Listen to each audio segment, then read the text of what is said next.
করে কখনো আপনার সংসারে সুখ আনতে পারবেন না।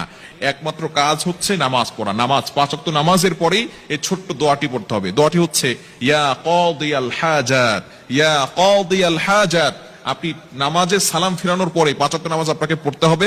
নামাজের পরে সালাম ফিরানোর পরেই আপনি আল্লাহু আকবার পড়বেন একবার, আস্তাগফিরুল্লাহ 3 বার, এরপরে আপনি পড়বেন ইয়া কাদিয়াল হাজাত, ইয়া কাদিয়াল হাজাত, ইয়া কাদিয়াল হাজাত 7 বার পড়বেন। এভাবে যদি আপনি আমল করতে পারেন, ইনশাআল্লাহ আপনার ঘরে যত প্রয়োজন আছে, আপনি কেমন যেন আল্লাহ তাআলার কাছে প্রয়োজনের কথা বলতেছেন, যত প্রয়োজন আছে সকল প্রয়োজনগুলো আল্লাহ পাক রব্বুল আলামিন নিজে পূরণ করে দিবেন।